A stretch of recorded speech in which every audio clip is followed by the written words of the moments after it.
in the presence of the Lord. I want to talk about today taking time for God. Taking time for God. It has been observed that on the RCA building on Fifth Avenue in New York City,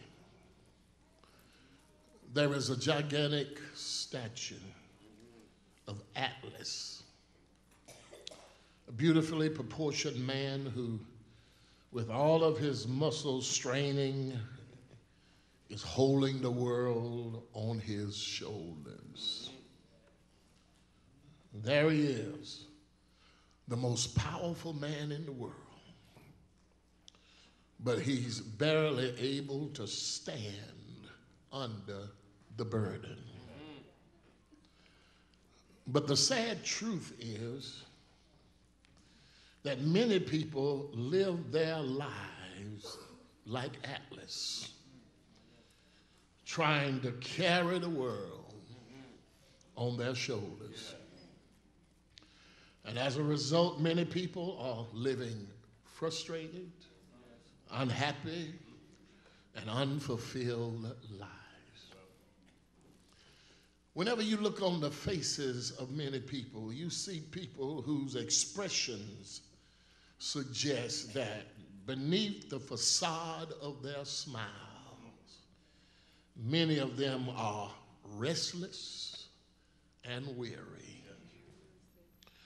So the question that I raise today is, do you ever feel like that life is unraveling?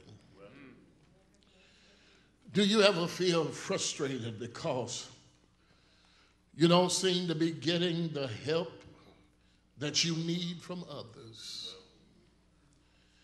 Do you feel a sense of burnout because of the pace in which you live your life?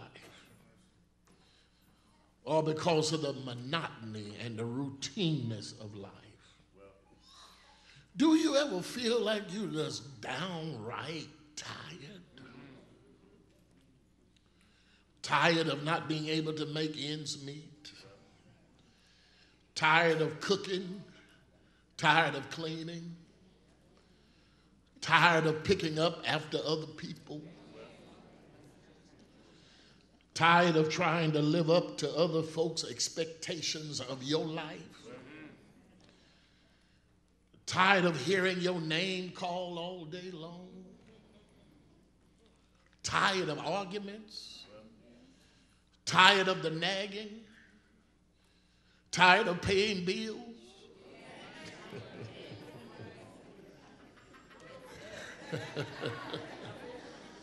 Tired of working on a job that you don't like? But the good news is, this fourth commandment has been given to us to help us to guard against the damaging effects that moments like these can have on our lives. It's not saying to us, even in the New Testament, that it's a sin to work on Sunday. That's not what it's saying. But it is saying that we should not give our jobs, all of our time, to the point that we become workaholics. Y'all hear what I'm saying? To the point where we have no time for God, to the point where we have no time for our families, to the point where we have no time for the church, and to the point where we have no time for ourselves. He says, when you work all the time, you are living an unhealthy existence. So God says, I'm giving you this commandment for your benefit, to keep you from beginning, from you having burnout, to keep you from becoming stressed out, and to keep you from becoming unraveled. Huh? And to keep you from falling apart because you're not rested. Is that right?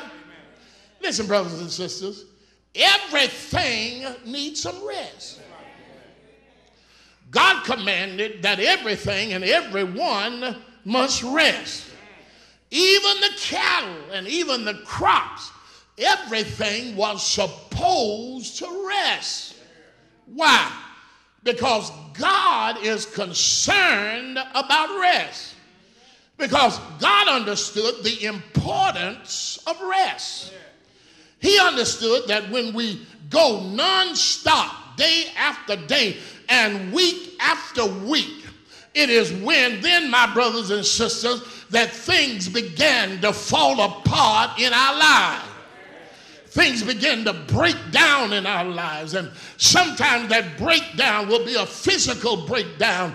Sometimes it will be an emotional breakdown, and sometimes it will be a mental breakdown, and sometimes it will be a spiritual breakdown.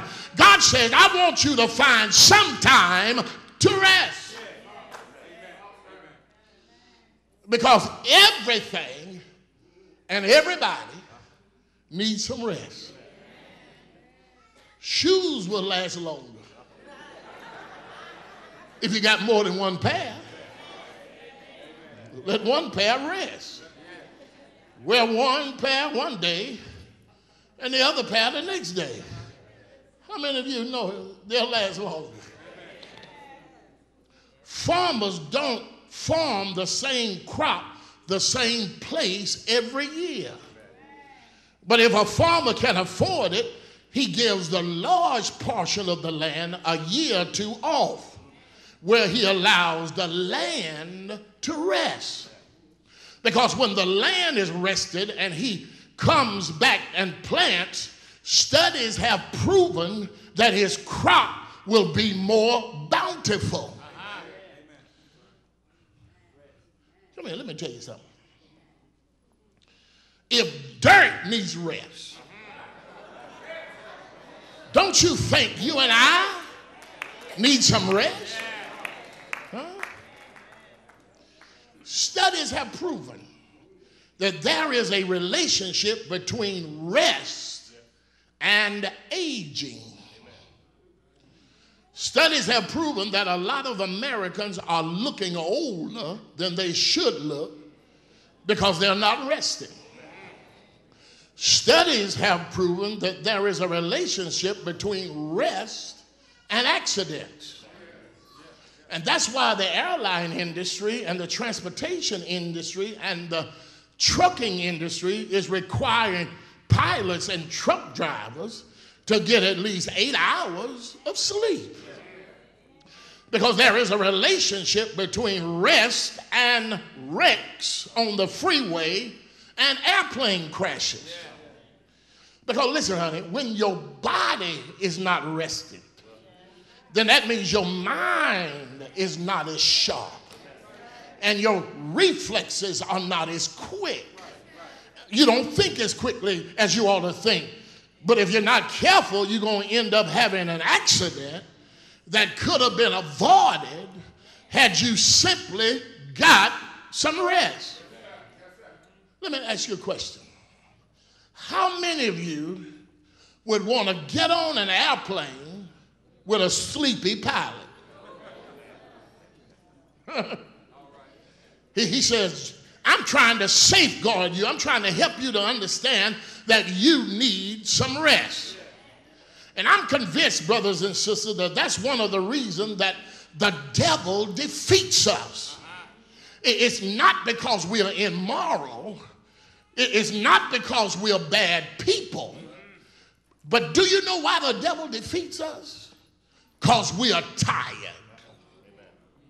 And when you're tired and temptation shows up at your doorstep, if you're not careful, you become more susceptible to fall into the traps of the enemy because you have not rested.